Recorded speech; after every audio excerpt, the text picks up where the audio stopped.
Well, I don't know if you saw it in the background or not, but I missed it. It was just a 5-engine lash up, went hauling through heading west.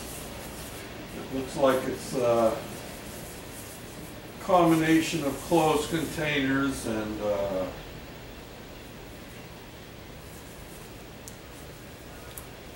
tanker cars. But several of the cars in that, several of the engines in that lash up looked like they were freshly painted. So they were probably moving motive power from one place to another. But that's not what this video is about. If I had the presence of mind, I would have run out front and done that. But what we're going to do is I'm going to tear this thing apart as much as I need to, take all the parts off it that I want, and I'm going to put some oil and gas in the engine and see if we can start it. I already tried charging the battery, and the battery is deader than a doornail. Yeah, it has, I think it's got a dead shorted.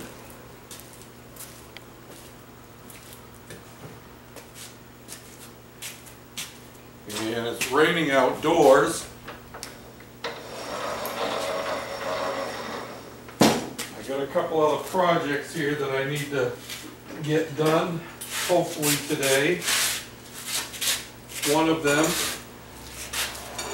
will be swapping motors on this rototiller. I have a 7 horsepower motor that I'm going to put on here to replace the 6 horsepower motor.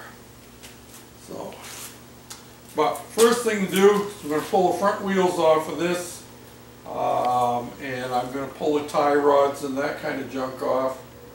Probably will pull a lot of the sheet metal off too, just because it'll be easy to do.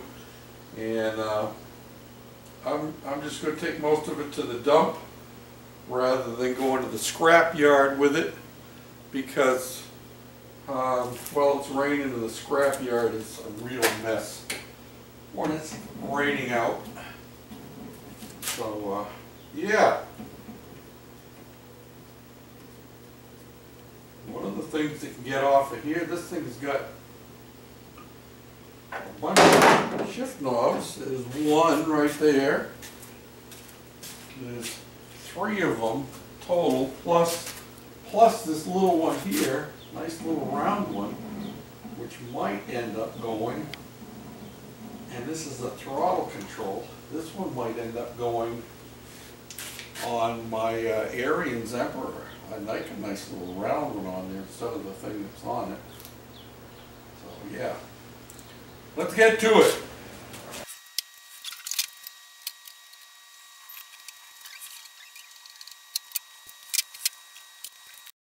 Just too many things in the way. I think what I'm going to do is I'm going to jack this puppy up, and I'm going to hang it upside down, and I think I'm going to take the motor right off of it. Take the transmission off. Oh, just like that.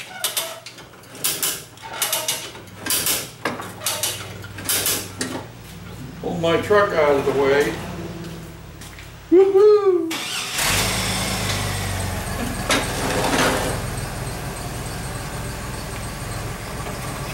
So much of what I need to do is underneath, you know what I mean?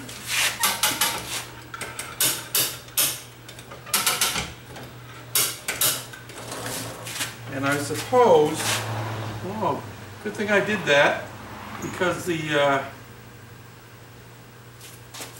belt for the transmission is still hooked up to the motor. Everything else is apart.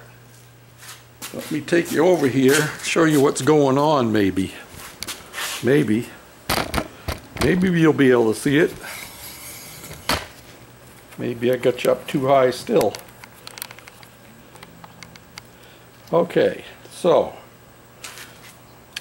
I need to get this belt off right here, and to get that off I need to pin off of here that will allow that pulley to drop down. Then I could take the belt off. Then I don't have to worry about anything running when I try to start this motor. Okay, guys and gals, we've got everything disconnected. I've removed most of the salvage parts. I get the transmission out, which I'll show you in a couple of minutes. Everything but the motor, and the motor only has 2 bolts holding it in place. All of the bolts for the motor were loose, so I'm going to just dump a little gas down the carburetor here, and I expect that it's going to be a little bit on the smoky side because I'm using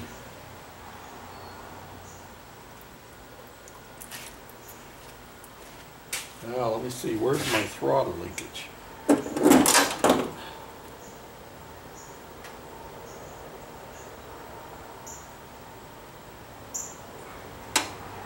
Set it all the way up so it's on choke. Actually, I'm not going to set it on choke. I'm going to set it down a little bit lower than that, like a medium thing. Just put the seat back so I can reach, and let's see what happens here.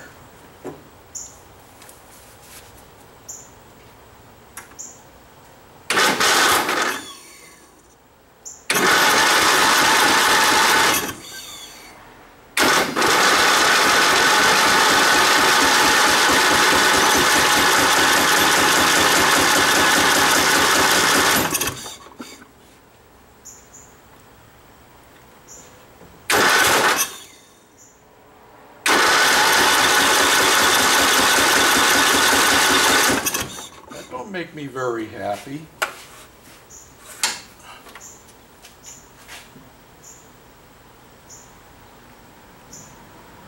The way it's kicking back.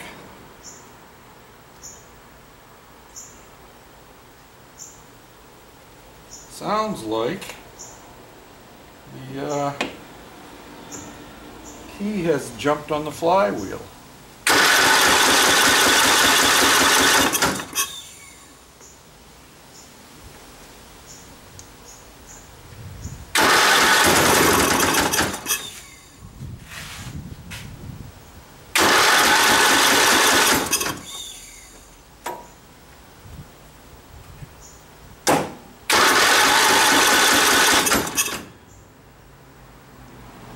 The knocking noise you're hearing is because the motor isn't bolted down tight.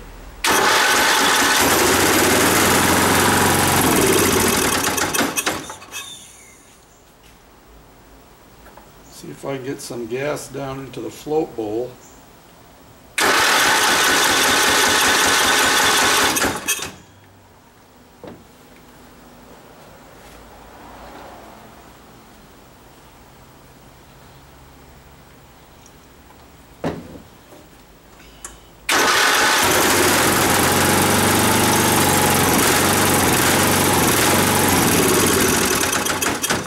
Well, it sounds to me like it'll run pretty good once it's hooked up to regular gas.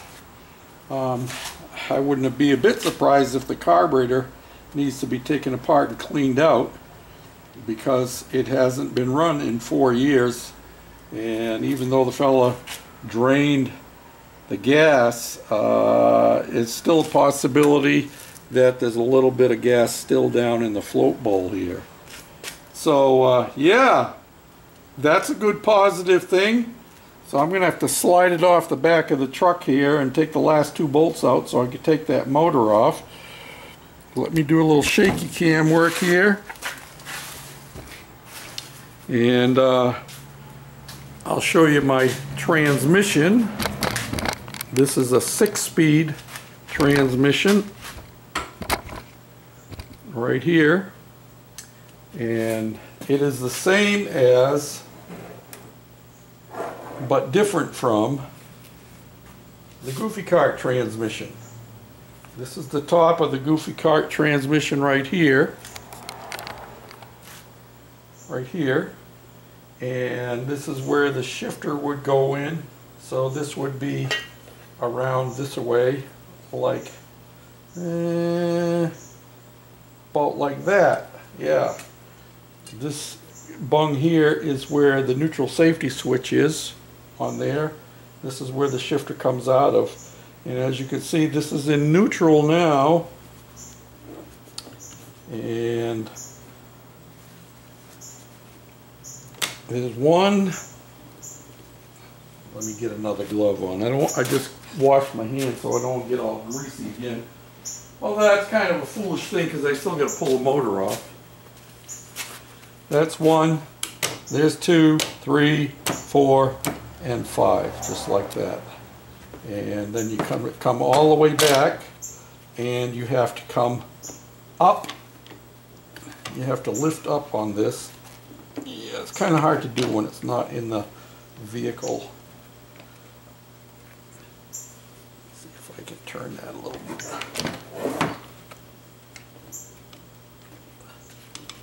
There we go. You got to lift up and get it into reverse.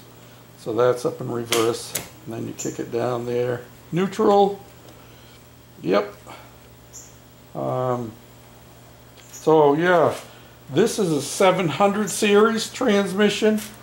The one off of the Goofy cart is a 500 series, and the 700 series is much to be preferred. One of the main reasons anyway,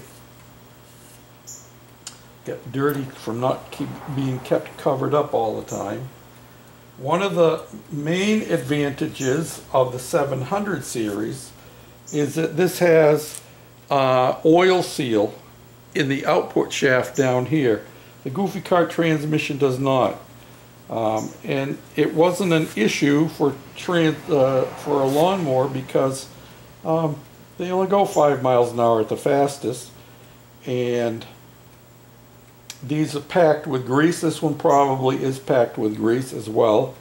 I am going to be putting STP into mine, so it'll make it a little bit smoother shifting and get better lubrication while it's in operation. And for that reason, it would be good to have the oil seal down at the bottom. What I had planned on doing, and I still may use the 3-speed for the Goofy cart, save this for another project, but we'll see. But what I had planned on doing for the Goofy cart, where I don't have an oil seal, I was going to pack, there's two bearings right down in here. And I was going to pack those 2 bearings with grease, and that would essentially try and hold out at least most of the oil from escaping down through. So that's what that's all about anyway. Let me tip this over so it don't fall over. There we go. And I'll show you a couple more things to do with the Goofy cart while we're talking about the Goofy cart, because this is parts for the Goofy cart coming off of this lawnmower. You also have a good chain here that came with it, and the pulley's a little bit sloppy, so I won't be using that. But my rear axle on the Goofy cart at present has bronze bushings. It does not have bearings. So I bought these. These are bearings that are the same size, will go on my axle shaft, and they will bolt. Let me see if I can show you here without pulling everything totally apart. And actually, now that I look at it, I'm not so sure that the bearings, which are right there, I'm not so sure that they actually are bronze bearings, bushings I mean. Looks to me more like it's a steel bushing. What do you think? Yes sirree. So what I'm planning on doing is removing those. I'll have to cut that flange off, and then this will get bolted in place just like that. So we'll have one on each side, and we'll have full bearings on the axle. Now hold on to your hats, I got one more thing to show you. This is probably going to be a little bit tricky because I have this rototiller in front of me. But I wanted to show you that I have been doing some stuff on the Goofy cart already. This is my transfer box, which will be having a chain coming off the clutch down to here, and then going down underneath with a pulley on the bottom, and that pulley will go across to the transmission, which will be on the far side of the frame over there. So yep, so we're making progress. There's some of the pulleys that we'll be using under there, and trying to keep it covered up. And you notice I have it jacked up on the front now too, so it's easier for me to get under there. I'm going to mount the transmission on whichever one I end up using next, and then we'll be tipping up on the side so I can get the idler pulley mounted and install our drive belt. Then essentially everything else can be done from the top.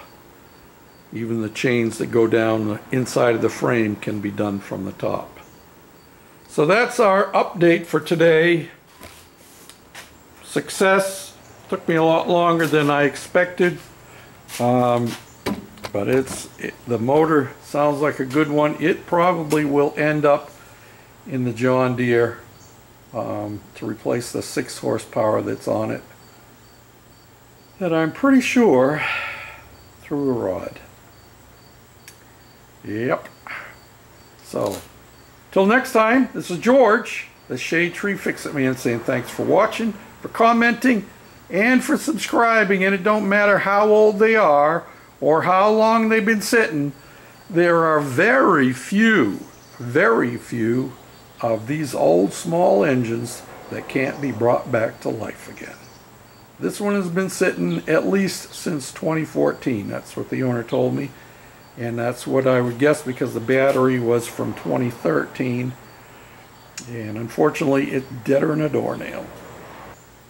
Bye for now.